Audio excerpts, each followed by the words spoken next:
महाकारुणिक तथागत भगवान गौतम बुद्ध व परमपूज्य बोधिसत्व डॉक्टर बाबासाहेब आंबेडकर यांच्या विचारांना सर्वप्रथम अभिवादन। आज आपण आषाढ पौर्णिमा आणि वर्षवास प्रारंभ या संदर्भात या ठिकाणी चर्चा करत आहोत की या आषाढ पौर्णिमेचं काय महत्व आहे। या आषाढ पौर्णिमेला अशी कोणती घटना नक्की घडली की ज्याचा संपूर्ण परिणाम या देशावरती या जम्बूद्वीपावरती झाला आणि याचा आजही सर्वत्र जगामध्ये जिथे जिथे बौद्ध राष्ट्र आहेत या बौद्ध राष्ट्रांमध्ये ही आषाढी पौर्णिमा ही सर्वत्र सगळीकडे साजरी केली जाते। त्याच्या पाठीमागचं जी कारण आहे ती कारण या पद्धतीची आहेत की ज्या वेळेस भगवान बुद्धांना ज्ञान प्राप्त झालं आणि ज्ञान प्राप्त झाल्यानंतर भगवान बुद्धांनी जे काही मला प्राप्त झालेले आहे, जो प्रतित्य समुत्पादाचा अत्यंत गंभीर असा सिद्धांत मला प्राप्त झालेला आहे, हा जर मी कोणाला सांगितला आणि त्यांना जर तो कळला नाही तर तो मला एक मोठा मनस्ताप होऊ शकतो। असे अनेक लोक आहे की ज्यांना हा धम्म तत्क्षणी लगेच कळत नाही, तो कळण्यासाठी एक समज असणे खूप गरजेचं असतं। आणि ती समज असणारी जी लोक होती त्यावेळेस तथागतांना उद्दक रामपुत्र यांची आठवण झाली। उद्दक रामपुत्र हे नैव संज्ञा ना संज्ञा आयतन अशा प्रकारच्या ध्यानामध्ये पारंगत होते। इथपर्यंत ध्यानाच्या अवस्था त्यांना माहिती होत्या, पुढच्या त्यांना ध्यानाच्या अवस्था माहिती नव्हत्या आणि म्हणून तथागतांनी त्यांच्याकडे साधना पूर्ण शिकून दुसरी साधना शिकण्यासाठी ते दुसरीकडे गेले होते, दुसऱ्या गुरुकडे गेले होते। परंतु उद्दक रामपुत्र हे समजदार आहेत, त्यांना थोडीफार जाणीव आहे आणि म्हणून आपण आपला धम्मोपदेश हा सर्वप्रथम उद्दक रामपुत्रांना सांगावा अशा प्रकारचा विचार भगवान बुद्धांच्या मनात आला। परंतु एक आठवड्यापूर्वी त्यांचं निधन झालं असं त्यांना लक्षात आलं। मग दुसऱ्या वेळेस त्यांना असं वाटलं की दुसरे जे गुरु होतं त्यांचं नाव होतं अलार कलाम। अलार कलाम यांना मी उपदेश करावा, यांना मला जे गवसलेले सत्य ते सत्य सांगावं असं त्यांना वाटलं आणि म्हणून त्यांनी अलार कलाम यांच्या संदर्भात विचार केल्यानंतर त्यांना त्यांच्या दिव्य चक्षु ज्ञानातून हे लक्षात आलं की काल रात्रीच अलार कलाम यांचं दुःखद निधन झालेलं आहे। म्हणजे उद्दक रामपुत्र आणि अलार कलाम या दोघांचंही निधन झालेलं आहे। तथागतांनी स्वतःशीच असं म्हटलं की दोघेही जो वास्तविक धम्म आहे या धम्मापासून ते परावृत्त झाले, कारण की त्यांचं निधन हे झालेलं आहे। मग आता कोण राहिलं होतं तर प्रथम पंचवर्गीय तपस्वी राहिले होते की जे सिद्धार्थ गौतमासोबत साधनारत होते, त्यांची सोबती होते, ते त्यांची सेवाही करत होते आणि वेगवेगळ्या प्रकारच्या स्वतःला आत्मक्लेश देण्याच्या साधना पद्धती ते करत होते।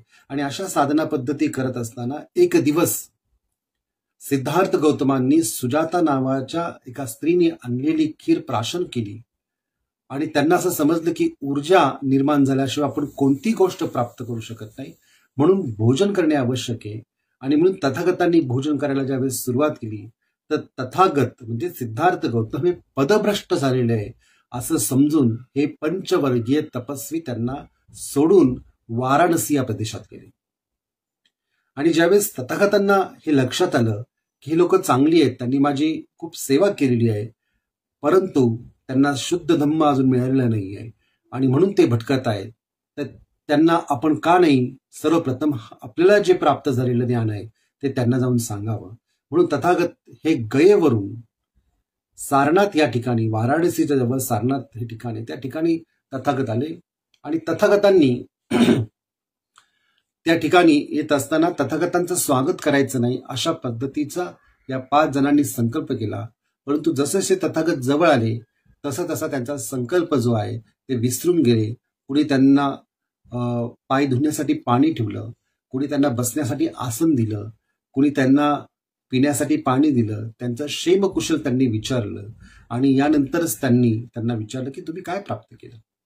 परंतु या सगळ्या संवादामध्ये सिद्धार्थाला ते अरे तुरे आणि आयुष्यमान नावाने संबोधित होते, त्यावेळेस सिद्धार्थ असं म्हटले की मला तुम्ही आता अरे तुरे किंवा आयुष्यमान अशा नावाने संबोधी नका, कारण की मी बुद्धत्व प्राप्त केलेले आहे, मी संबोधी प्राप्त केलेली आहे.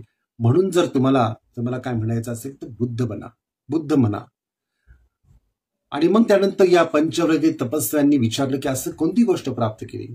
त्यावेळेस तथागतांनी स्पष्ट केलं की 2 प्रकारचे मार्ग आहेत, जे की कोणत्याही प्रकारच्या संन्यास घेतलेल्या व्यक्तीने किंवा गृहस्थ व्यक्तीने त्याचं सेवन नाही केलं पाहिजे. एक मार्ग आहे जो कामभोगाचा मार्ग आहे, जो स्वतःच्या इंद्रिय वासना भरण्याचा मार्ग आहे. आणि दुसरा मार्ग आहे तो आत्मक्लेशाचा मार्ग आहे, म्हणजे स्वतःच्या शरीराला आत्मक्लेश द्या, कारण ते पापाचं घर आहे. जोपर्यंत तुम्ही स्वतःच्या शरीराला आत्मक्लेश देत नाही तर तुम्ही पूर्वी केलेल्या पापातून मुक्त होत नाही. अशा प्रकारची विचारधारा असणारे काही संप्रदाय त्या काळामध्ये होते. त्याला भगवान बुद्ध आत्मक्लेश मार्ग म्हणतात. आणि अशाही प्रकारचे त्या काळामध्ये असणारे काही सिद्धांतवादी होते की खा प्या मजा करा, जे काही इंद्रिय सुख जे आहे ते या जन्मात भोगा, कारण की भविष्य काळामध्ये कोणता जन्म नाही, कोणता मृत्यू नाही, जीवन एकदाच आहे, म्हणून इंद्रियाचा लाभ घ्या, इंद्रियाचा भोग घ्या. अशा पद्धतीची विचारधारा ठेवणारे पण संप्रदाय होते. तर भगवान बुद्ध म्हणतात या दोन्ही विचारधारांना सोडून जो मध्यम स्थित अशा पद्धतीचा मार्ग आहे, त्या मार्गाचं प्रकाशन मी आपणासमोर करतो. तो मार्ग माणसाला सत्य प्राप्त करून देतो. तो मार्ग माणसाच्या जीवनात सुख, शांती, प्रज्ञा, ज्ञान याची प्राप्ती करून देतो, किंवा तो मार्ग तुमच्यामध्ये प्रकाश निर्माण करून देतो. मग कोणता तो मार्ग आहे? तो मार्ग म्हणत असताना भगवान बुद्ध म्हणतात सम्यक दृष्टी, योग्य प्रकारची दृष्टी, प्रतित्य समुत्पादाच्या सोबत मनोअवस्था ठेवणे, कार्यकारण भावनेच्या अनुसार प्रत्येक वस्तू किंवा प्रत्येक गोष्ट ही आपण लक्षात घेणे. अशा प्रकारची दृष्टी ज्या ठिकाणी असते त्या ठिकाणी म्हणतात सम्यक दृष्टी. सम्यक संकल्प याचा अर्थ असा की योग्य प्रकारचे संकल्प, जे की बुद्धत्व प्राप्तीचे, अरहंत अवस्था प्राप्त करण्याचे आहे किंवा निब्बाण प्राप्त करण्याचे आहेत, अशा प्रकारचा संकल्प म्हणजे सम्यक संकल्प. सम्यक कर्म म्हणजे प्राणिहिंसा न करणे, चोरी न करणे, व्यभिचार न करणे आणि कोणत्याही मादक पदार्थांचं सेवन न करणे, याला म्हटलं जातं सम्यक कर्म. हे सम्यक कर्म आपल्या जीवनासाठी खूप आवश्यक आहे, कारण की आपण आपल्या जीवनामध्ये जर कोणतेही शुभ कर्म करू शकतो तर हे 4 प्रकारचे कर्म जे आहे, जे कायेशी निगडीत आहे, हे सम्यक कर्म आपण करू शकतो. या सम्यक कर्मातूनच आपलं जीवन जे आहे हे खऱ्या अर्थाने पुण्याने भरतं. आणि हेच पुण्य आपण आपल्या मृत्यूच्या वेळेस याच प्रकारच्या पुण्याला आपण अनुमोदन करत असतो, त्याला पुण्यानुमोदन आपण म्हणत असतो. म्हणून सम्यक कर्म असणे आपल्या जीवनामध्ये खूप आवश्यक आहे. त्यासोबतच आपल्यासोबत असलं पाहिजे सम्यक आजीविका, योग्य प्रकारची आजीविका, कोणत्याही प्रकारचं भ्रष्ट आचरण न करता, कोणालाही न लुबाडता, कोणालाही न फसवता, त्यातून जे काय आपण आमदनी किंवा जे काय आपण धन प्राप्त करू, पैसे कमवू, ते चांगल्या मार्गातून आपण कमवले पाहिजे. दुसऱ्याला फसवून नाही, भ्रष्टाचार करून नाही, किंवा कोणत्याही मद्यपानाचा, दारूचा व्यवसाय करून नाही, कोणत्याही प्रकारच्या प्राण्यांचा व्यवसाय करून नाही, कोणत्याही प्रकारे स्त्रियांचा, शस्त्रांचा असा व्यवसाय करून आपण आपल्याकडे धनप्राप्ती नाही केली पाहिजे, यातून आपली आजीविका नाही चालवली पाहिजे. तर योग्य मार्गाने, ज्या मार्गामध्ये मनुष्याचं कोणत्याही प्रकारचं अहित नाहीये, अशा प्रकारचा मार्ग आपण आत्मसात करून त्या मार्गाच्या अनुसार आपण आजीविका आपली चालवली पाहिजे. जीवन जगण्याची प्रक्रिया त्या पद्धतीने आपण विकसित केली पाहिजे. आणि म्हणून सम्यक आजीविका तथागतांनी सांगितली. सम्यक वाचा याचा अर्थ योग्य प्रकारची वाचा, खोटं न बोलणे, चुगली न करणे, व्यर्थ बडबड न करणे आणि दुसऱ्याची निंदा न करणे, अशा पद्धतीने युक्त जी वाचा आहे ती सम्यक वाचा होऊ शकत नाही. सम्यक वाचा याचा अर्थ असा की योग्य प्रकारे सत्य बोलावे, कुणाची चुगली करू नये, कुणाला व्यर्थ बडबड करत बसू नये किंवा दुसऱ्याची निंदा करू नये. अशा पद्धतीची जी वाचा ती सम्यक वाचा आहे असं आपण म्हणू शकू. म्हणून बुद्ध म्हणतात की याचं आपण पालन करणे आवश्यक आहे. ही वाचेची, शुभ कर्माची स्थिती आहे. त्यासोबतच या वाचेसोबत सम्यक व्यायाम, व्यायामाचा अर्थ शारीरिक व्यायाम नसून मानसिक व्यायाम आहे. जे चांगले धर्म आपल्यामध्ये निर्माण झालेले आहेत त्याला टिकवणे, त्याला वाढवणे. जे वाईट धर्म आपल्यामध्ये निर्माण झाले त्याला काढून टाकणे आणि ते पुन्हा आपल्यामध्ये निर्माण होऊ न देणे. आणि जे आपल्यामध्ये चांगले धम्म जे निर्माण झालेले त्याची वाढ करणे, त्याला टिकवणे, याला म्हणतात सम्यक व्यायाम. सम्यक स्मृती याचा अर्थ असा की स्मृती याचा अर्थ चालताना, उठताना, बसताना, प्रत्येक कृती करत असताना जर जागृतीने ती कृती केली तर त्याला म्हटलं जातं सम्यक स्मृती. आणि सम्यक स्मृती ही अत्यंत आवश्यक, ही प्रत्येक व्यक्तीच्या जीवनामध्ये असणे आवश्यक आहे. प्रत्येक व्यक्ती जर त्यांचं काम करत असताना जागृतपणे करेल तर कोणत्याही प्रकारचं काम जे आहे ते कधी बिघडणार नाही, ते योग्य प्रकारेच बनून जाईल. म्हणून सम्यक स्मृती असणे खूप आवश्यक आहे. सम्यक स्मृती ही आपल्या शरीराच्या प्रती आपण ठेवू शकतो. सम्यक स्मृती या शरीरावरती होणाऱ्या संवेदनेच्या प्रती ठेवू शकतो. सम्यक स्मृती आपल्या मनामध्ये निर्माण होणारे जे चित्तामधले विचार आहेत, भावभावना आहेत, कल्पना आहेत, स्वप्न आहे, दिवा स्वप्न आहे, या सगळ्यांच्या प्रती आपण सम्यक स्मृती ठेवू शकतो. आणि इतकंच नव्हे, आपल्या चित्तामध्ये निर्माण होणारे जे धम्म आहेत, म्हणजे जसा लोभ आणि अलोभ, अद्वेष आणि द्वेष, मोह अमोह, अशा पद्धतीचे जे काही आपल्या मनामध्ये निर्माण होणाऱ्या ज्या गोष्टी आहेत त्याला धम्म असं संबोधलेलं आहे. एक धम्म जो कुशल धम्म आहे, दुसरा धम्म अकुशल धम्म आहे. म्हणून कुशल धम्माची वाढ ही आपल्यामध्ये झाली पाहिजे, परंतु त्याला आपण ओळखता आलं पाहिजे, त्याला आपण जाणता आलं पाहिजे. त्याला म्हटलं जातं धम्म. म्हणून काया, वेदना, चित्त आणि धम्म या 4 प्रकारच्या अवस्थेमध्ये आपली स्मृती असणे, जागृती असणे, अवेअरनेस असणे खूप गरजेचं आहे. आणि हे अवेअरनेस हे खऱ्या अर्थाने आपल्या जीवनामध्ये एक नवीन प्रकारे जीवनामध्ये एक स्थिती निर्माण करून देते. खऱ्या अर्थाने आपलं जीवन एका नव्या डायमेन्शनमध्ये विकसित होऊ शकतं. आणि म्हणून एक जागृतपणे आपण आपलं कर्तव्य करत असताना जागृती ठेवणे खूप आवश्यक आहे. आणि 8वं जे अंग आहे या मार्गाचं, ज्याला भगवान बुद्धांनी मध्यम मार्ग म्हटलं, ते 8वं अंग म्हणजे सम्यक समाधी. समाधी याचा अर्थ धी म्हणजे मनाची एकाग्रता. धी याचा अर्थ भावना. परंतु कोणती भावना? तर समाधी, मनाला समाहित करण्याची भावना ज्यामध्ये संगृहीत असते त्याला म्हटलं जातं समाधी. समाधी ही कुशलयुक्त चित्ताची एकाग्रता म्हणजे समाधी, असं डॉक्टर बाबासाहेब आंबेडकरांनी आपल्या भगवान बुद्ध आणि त्यांचा धम्म या ग्रंथामध्ये लिहिलं आहे. म्हणून समाधी मार्गाशिवाय धम्म नाही. समाधीचा मार्ग हा अत्यंत आवश्यक आहे. यातूनच तुमची समज, तुमची मॅच्युरिटी, तुमची जाणीव विकसित होत असते. आणि म्हणून या पद्धतीने या आर्य अष्टांगिक मार्गावरती जेव्हा व्यक्ती आपलं जीवन व्यतीत करेल त्यावेळेस त्या व्यक्तीच्या जीवनामध्ये शील, समाधी आणि प्रज्ञा या अवस्था निर्माण होतील.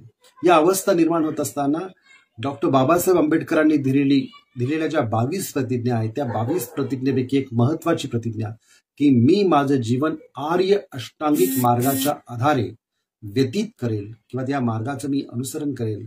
म्हणून आर्य अष्टांगिक मार्ग हा अत्यंत महत्वाचा मार्ग जो आहे ज्याने आपण बुद्ध बनू शकतो. आणि या संदर्भातलं जे प्रथम प्रवचन आहे किंवा ज्याला धम्मदेसना आपण म्हणतो, ज्याला धम्मचक्र प्रवर्तन अशा पद्धतीने संबोधलं जातं, ते धम्मचक्र प्रवर्तन तथागतांनी या आषाढ पौर्णिमेच्या दिवशी पंचवर्गीय तपस्व्यांना दिले. या पंचवर्गीय तपस्व्यांना हे प्रवचन दिल्यानंतर हे पंचवर्गीय तपस्वी हे खऱ्या अर्थाने जागृत झाले. खऱ्या अर्थाने त्यांना धम्म समजला आणि तथागतांनी यामध्ये आणखी स्पष्ट केलं की या मध्यम मार्गासोबत दुःख, आर्य सत्य म्हणजेच काय, जन्म, जरा, मरण, व्याधी या जीवनातल्या प्रक्रिया आहेत. आणि या प्रक्रिया जशा जशा आपल्यातून निघून जातात, मृत्यूच्या दिशेकडे आपण जात असतो, तर या प्रत्येक ठिकाणी आपल्याला दुःखाची प्रक्रियेला सामोरं जावं लागतं. म्हणजे म्हातारपणात दुःख येतच असं कोणताही व्यक्ती नाही ज्याला म्हातारपण सुख वाटत असेल. म्हातारपण हे दुःखदायक, पीडादायक, वेदनादायक असतं. व्याधी येणे, आजारी पडणे किंवा रोगाने ग्रसित होणे हे देखील पीडादायक असतं, दुःखकारक असतं. त्याचप्रमाणे आपल्या मनासारखं न घडणे पीडादायक असतं. म्हणून कितीतरी लोकांना वाटतं की माझ्याच मनासारखं घडलं पाहिजे, परंतु कोणतीच गोष्ट ही प्रत्येक व्यक्तीच्या मनासारखी घडत नसते. प्रत्येक व्यक्तीचं जे मन असतं त्यातल्या ज्या कल्पना असतात त्याप्रमाणे जर एखादी गोष्ट घडली नाही तर मात्र दुःख होतं. आपला प्रिय व्यक्ती आपल्याला सोडून गेला तर दुःख होतं. आपला अप्रिय व्यक्ती आपल्या सोबत आला तर आपल्याला दुःख होतं. म्हणजे दुःख हे आर्य सत्य स्पष्ट करत असताना तथागतांनी जन्म, या जन्मामुळे निर्माण झालेलं म्हातारपण या म्हातारपणामुळे निर्माण झालेलं आजारपण, या आजारपणामध्ये निर्माण झालेल्या सर्व ज्या गोष्टी आहेत, या सर्व गोष्टीचं विश्लेषण तथागतांनी एका शब्दात स्पष्ट केले की संक्षिप्तपणे पंचोपादान स्कंद दुःख म्हणजे शरीर आणि मन ज्या ज्या भौतिक तत्वाने आणि अभौतिक तत्वांनी बनलेले आहे हे देखील दुःखकारक आहे. आणि म्हणून आपण स्वतःची अवस्था काय आहे हे जाणण्यासाठी भगवान बुद्धांनी या 4 आर्यसत्यातून त्याचं स्पष्टीकरण केलेलं आहे. म्हणून दुःख आर्यसत्य. दुसरं दुःख समुदय आर्यसत्य. दुःखाचं कारण काय? दुःखाचं कारण तृष्णा आहे. तृष्णा कोणती? कामतृष्णा, भवतृष्णा, विभवतृष्णा. कामतृष्णा म्हणत असताना आपले असणारे 5 इंद्रिय आणि 6वं इंद्रिय मन असं 6 इंद्रियांची 6 विषयाशी असणारी जी तृष्णा आहे त्याला म्हटलं जातं कामतृष्णा. भवतृष्णा म्हणजे काय? की मी मरूच नाही, मी कायम असाच राहावा किंवा सतत मी जन्म घेत राहावा अशा प्रकारची वाटणारी तृष्णा म्हणजे भवतृष्णा. विभवतृष्णा म्हणजे मी परत मनुष्य लोकामध्ये जन्म न घेणे, परंतु मनुष्य लोकापेक्षा असं दुसरं कुठेतरी स्वर्ग असेल, ज्या ठिकाणी चांगल्या प्रकारची अवस्था असेल तिथे माझा जन्म व्हावा अशा प्रकारची इच्छा बाळगणे किंवा अशा पद्धतीची मनोवस्था असणे म्हणजे त्याला म्हटलं जातं विभव तृष्णा. या तृष्णेमुळे मनुष्याच्या जीवनामध्ये दुःख निर्माण होतं. ही कारणे आहेत तृष्णेची. आणि या तृष्णेतून मुक्त होता येते का? या दुःखाला आपल्याला रोखता येतं का? म्हणून सांगितले दुःख निरोध. दुःख निरोध म्हणजे दुःखाला आपण रोखू शकतो. आणि मग दुःख निरोधगामिनी पटिपदा अशा पद्धतीने सांगितले की दुःख निरोधगामी, दुःखाचा निरोध करण्यासाठी निरोधगामिनी पटिपदा मग म्हणजे मार्ग कोणता आहे? तर पुन्हा तो आर्याष्टांगिक मार्ग आहे. आणि म्हणून या आर्याष्टांगिक मार्गाचं विश्लेषण तथागतांनी सुरुवातीलाच केलं आणि या 4 आर्यसत्यांच्या सोबत देखील सांगितलं. एकीकडे सांगितलं दुःख आहे आणि एकीकडे सांगितलं दुःख मुक्तीचा आर्याष्टांगिक मार्ग आहे. अशा पद्धतीने ज्या व्यक्तीच्या जीवनामध्ये आर्याष्टांगिक मार्गाचं तो व्यक्ती पालन करेल त्या व्यक्तीच्या जीवनामध्ये अरहंत अवस्था, त्या व्यक्तीच्या जीवनामध्ये प्रज्ञा अवस्था, त्या व्यक्तीच्या जीवनामध्ये बुद्धत्व अवस्था प्राप्त होऊ शकेल. आणि म्हणून हा प्रथम धम्मोपदेश तथागतांनी त्यांच्या ज्ञानप्राप्तीनंतर या प्रथम पंचवर्गीय तपस्व्यांना दिल्या. त्यातला एक एक व्यक्ती म्हणजे सर्वप्रथम कौंडिन्यला हे ज्ञान लक्षात आलं आणि त्यांनी तथागतांकडे प्रवज्जा मागितली आणि प्रवज्जा त्यांना दीक्षा दिली श्रामणेराची. नंतर तथागतांकडे जे त्यावेळेस या कौंडिन्याच्या सोबत असणारे जे भिक्षू होते वप्प, भद्र, अश्वजित, महानाम यांनी देखील प्रवज्जा मागितली आणि उपसंपदेची दीक्षा मागितली. म्हणजे कौंडिन्य आणि बाकीचे इतर 4 जण यांनी प्रवज्जेसहित उपसंपदा ग्रहण केली आणि हे प्रथम संघ तथागतांनी बनवला. हा 5 लोकांचा संघ होता. या दिवसापासून बुद्ध, धम्म आणि संघ या 3 रत्नाची स्थापना झाली आणि आपण देखील आजच्या काळामध्ये या 3 रत्नांचं शरणगमन करत असतो. या 3 रत्नांचं अनुसरण करण्याचा प्रयत्न करत असतो. आणि म्हणून बुद्धम शरणम गच्छामी, धम्मम शरणम गच्छामी आणि संगम शरणम गच्छामी आपण म्हणत असतो. द्वितीयंपी आणि तृतीयंपी, दुसऱ्यांदा आणि तिसऱ्यांदा देखील आपण 3-3 वेळा या गोष्टी म्हणतो. त्याचं एक कारण की आपलं जे काही मन आहे, आपली जी काही बुद्धी, आपला जो काही मेंदू आहे यामध्ये हे शरणस्थान स्थापित होणे खूप आवश्यक आहे. त्याच वेळेस आपण भगवान बुद्धांच्या या धम्माच्या प्रती श्रद्धा प्रकट करू शकतो आणि या श्रद्धेच्या आधारे आपण आपला मार्ग जो आहे, जो आर्याष्टांगिक मार्ग आहे तो गतिमान करू शकतो किंवा त्याचं आचरण आपण चांगल्या प्रकारे करू शकतो. आणि म्हणून श्रद्धेशिवाय धम्माची प्राप्ती होत नाही. ज्याची धम्मावरती श्रद्धा नाही तो कोणत्याच मार्गाचं आचरण करू शकणार नाही. तो फक्त बोलू शकतो, तो फक्त चर्चा करू शकतो, तो फक्त सांगू शकतो, पण प्रत्यक्षात मात्र त्या व्यक्तीच्या जीवनामध्ये धम्म आपल्याला कुठे पाहायला मिळणार नाही.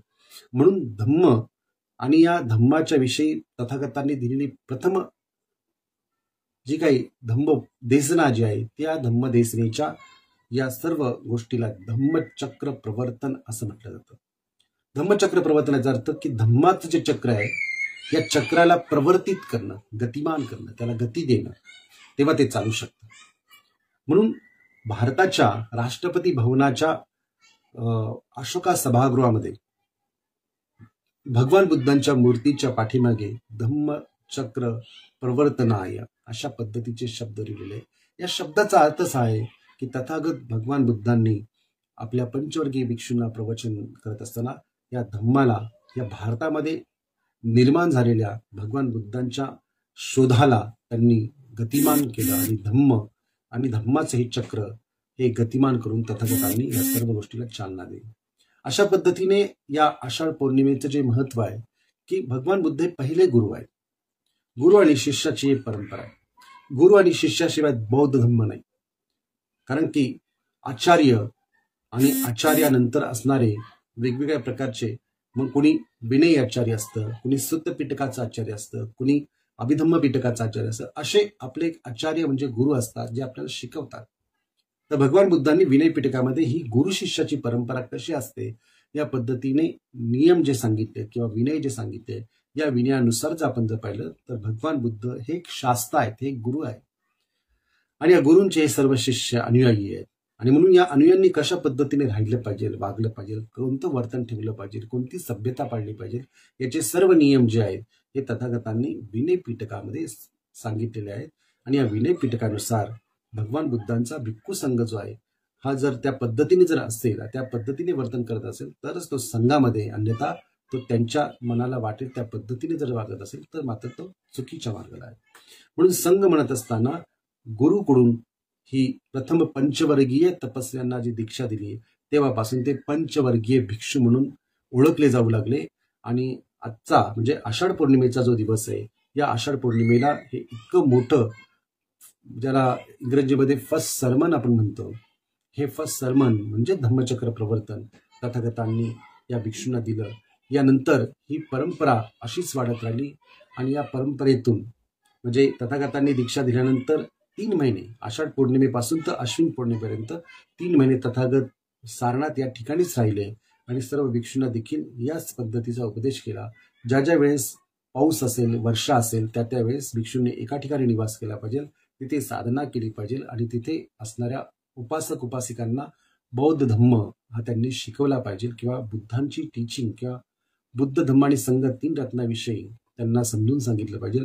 अशा पद्धतीने वर्षावास म्हणजे एका ठिकाणी राहणे, वर्षाच्या म्हणजे पावसाच्या काळामध्ये एका ठिकाणी वास्तव करणे, लोकांना धम्म शिकवणे, साधनारत राहणे, स्मृतिमान राहणे, अशा पद्धतीने तथागतांनी भिक्षूंना हा विनय केला. तेव्हापासून ही वर्षावासाची परंपरा चालू झाली. ही वर्षावासाची परंपरा आजही तितकीच त्याच पद्धतीने चाललेली आहे. म्यानमार असेल, श्रीलंका असेल किंवा थायलंड असेल, अशा सर्व देशांमध्ये या वर्षावासाची परंपरा ही आजही तितक्याच पद्धतीने साजरी केली जाते. आणि योग्य पद्धतीने ही जी काही संस्कृती आहे, संस्कृतीची जोपासना आजही केली जाते. म्हणून भारतामध्ये देखील आपण आपल्या विहारामध्ये हा वर्षावास विधी आणि त्यासोबतच धम्मचक्र प्रवर्तन दिन आपण साजरा करणे आवश्यक आहे. डॉक्टर बाबासाहेब आंबेडकर असं म्हटले की म्हणजे बौद्ध धर्मातील ज्या पौर्णिमा येतात त्या पौर्णिमा म्हणजेच उपोषक हे आपण सणाप्रमाणे साजरं केलं पाहिजे. अशा पद्धतीचा सण हा आपण साजरा करणे खूप आवश्यक आहे. आणि म्हणून आजचा दिवस म्हणजेच काल झालेली जी आषाढ पौर्णिमा आहे, या आषाढ पौर्णिमेपासून तर अश्विन पौर्णिमेपर्यंतचा कालावधी हा धम्ममय आपण करणे खूप आवश्यक आहे. तर इतकंच या निमित्ताने आपण लक्षात घेतलं आणि आपल्या जीवनामध्ये तथागतांनी सांगितलेल्या आर्य अष्टांगिक मार्ग जर विकसित केला तर आपल्या जीवनाचं उद्दिष्ट जे आहे, ध्येय जे आहे ते परिपूर्ण झालं असं आपण समजू शकू. इतकंच या निमित्ताने बोलतो आणि आपल्या सर्वांना धम्मचक्र प्रवर्तन दिन आणि वर्षावास प्रारंभ आषाढ पौर्णिमा याच्या हार्दिक शुभेच्छा देतो. आणि आपल्या सर्वांच्या जीवनामध्ये कल्याण साध्य अशा प्रकारची मंगल कामना, मंगल आशीर्वाद देऊन या ठिकाणी थांबतो. जय भीम, नमो बुद्धाय.